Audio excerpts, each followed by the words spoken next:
പല പേരൻസിനും പല കൺസേൺസ് ആയിരിക്കും. ചില പേരൻസ് പറയാറുണ്ട് അവരുടെ കുട്ടികൾക്ക് അറിയാം, പക്ഷെ ചെയ്യുമ്പം ആൻസേഴ്സ് കറക്റ്റായിട്ട് കിട്ടുന്നില്ല. ഒരു ഡൗട്ട് ക്ലിയർ ചെയ്ത് കൊടുക്കുമ്പം അത് കുട്ടികൾക്ക് കറക്റ്റായ രീതിയിൽ അവരിലേക്ക് അത് എത്തിച്ചേരുന്നുണ്ടോ, ഏത് ഡൗട്ട്സും ടീച്ചേഴ്സിനോട് ചോദിക്കാനുള്ള ഒരു കോൺഫിഡൻസ്.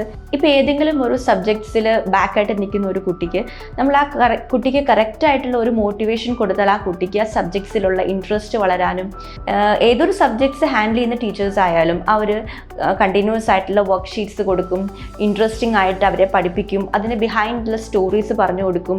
അങ്ങനെ ആ സബ്ജക്ട്സിലുള്ള ഇൻട്രസ്റ്റ് കുട്ടികളിൽ വളർത്തിയെടുക്കാൻ ആ ടീച്ചേഴ്സ് ശ്രമിക്കും. സബ്ജക്ട്സ് ഹാൻഡിൽ ചെയ്യുന്ന ടീച്ചേഴ്സ് കൂടാതെ ഓരോ സ്റ്റുഡൻസിനും ഒരു പേരൻറ്റ് ടീച്ചർ ഉണ്ടായിരിക്കും. സോ ഈ പേരൻറ്റ് ടീച്ചർ കുട്ടികളുടെ ഗ്രോത്ത് നന്നായിട്ട് മാർക്ക് ചെയ്യാനും പേരൻസുമായിട്ട് ഇൻറ്ററാക്ട് ചെയ്യാനും, അവരിപ്പം എങ്ങനെയാണ്, അവർ ജോയിൻ ചെയ്തപ്പം അവർക്കുണ്ടായിരുന്ന സ്റ്റാൻഡിൽ നിന്ന് അവരെത്ര മാറി, അവരുടെ ഡെവലപ്മെൻറ്റ്, ഇതൊക്കെ പേരൻസുമായിട്ട് കൺവേ ചെയ്ത് കോൺവെർസേഷൻ കറക്റ്റായിട്ട് പോകാനും കുട്ടികളൊരു മെൻ്റൽ ഹെൽത്ത് ഡെവലപ്പ് ചെയ്യാനും നമ്മുടെ പേരൻറ്റ് ടീച്ചർ ഹെൽപ്പ് ചെയ്യുന്നതാണ്. Wingbirds, your complete online tutor.